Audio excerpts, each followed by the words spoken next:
But I don't want to just present a problem without having some solutions. On the left-hand side, you have what I think are toxic practices that we must challenge.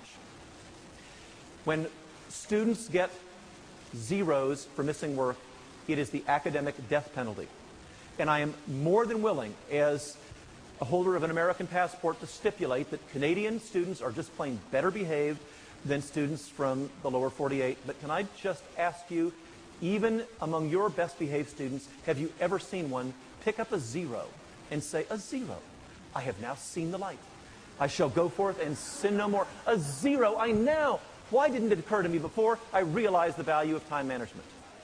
Or, with that zero, is their motivation blown? Friends, your worst behavior and discipline problems in November and December are students who had accumulated so many zeros that their semester was over, and they were the ones in your office creating problems. If we want to make this better, we have to have a better solution for missing work that I will introduce in a moment. We have to get rid of the average. I've read the mathematics curriculum of this province. Keep me honest, who teaches fifth grade in this room? Fifth grade. Ma'am, your students learn the mean, the median, and the mode, correct? Because fifth graders in Ontario know that politicians can lie to you with an average. They can misuse statistics. Fifth graders know that the average is not always the best representation of a data set. And yet we let people with advanced degrees use the average all the time as a sole representation of student achievement. Stop using the average. Thirdly, the semester killer, the giant project, the main lab, the big term paper, that 4 weeks, 5 weeks of intensive work destroy an entire semester. Now, I've got some better alternatives here. I've quoted a good deal of research this morning. One educational researcher you may not be familiar with is an unfortunate import from the U.S. called Larry the Cable Guy. Now, I know no one here has watched Larry the Cable Guy on purpose, but you might have accidentally been in front of a television that was accidentally turned to that channel when you saw Larry the Cable Guy give a very thoughtful response to a student who has missing work. He would say, "Get her done. Get her done," which may not sound very elegant, but you want to know what Larry the Cable Guy does? This is, in real schools, what happens. In Lake Taylor High School, a high-poverty urban system, you miss one assignment, you have same-day after-school suspension, not to say, I will do my homework, but to do the homework. In Hale High School, they give you until Thursday of every week. You get the work done. In more and more elementary and middle schools, there are times before and, yes, during and after school, kids get the work done. The appropriate penalty, don't think for one moment I'm easy. I'm not easy on kids. They should get work done. But the appropriate penalty for missing work is getting the work done. And that's what we can do, and that will have a much better impact on students. Secondly, rather than the average, we use the best representation of people's work. I asked our colleague who coached basketball earlier today about her coaching techniques from the sideline. Has anyone in this room coached track, perhaps? Ma'am, you've coached track. When you coach track, do you decide who to send to the championships at the end of the semester based upon their average time? You do not. She decides who's running best at the end of the season. Let me use an example that hits closer to home.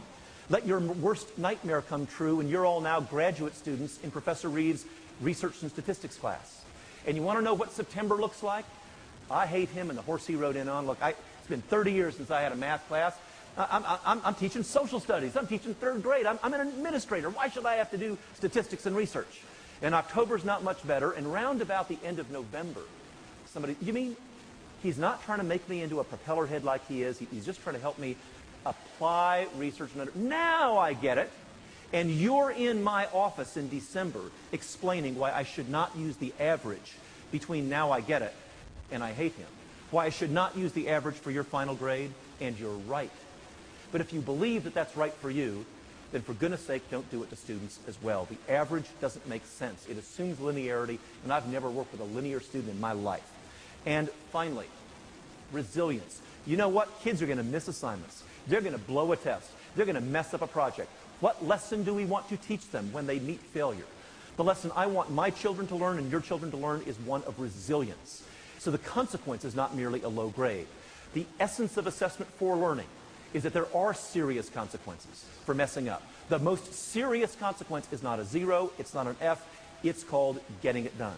Now, I want to tell you, I have actually done this with some students in Western Canada, and I've done this with students elsewhere, and I had focus groups with them, and let me warn you in advance, they hate this.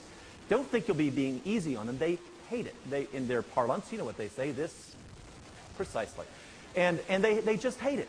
Why? I heard these words, give me the 0, the operative word being give. Because they're used to simply getting by, and maybe a little smiley face will get them a D or something. No. You want to do something really scary, get the work done.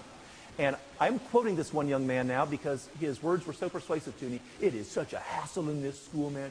You try to turn this stuff in, she gives it back to you. You miss it, she makes you do it again.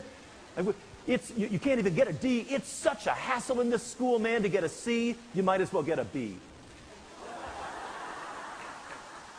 Whereupon we have the wonderful spectacle of whining adolescents belly-aching all the way to the honor roll. That is it, my friends.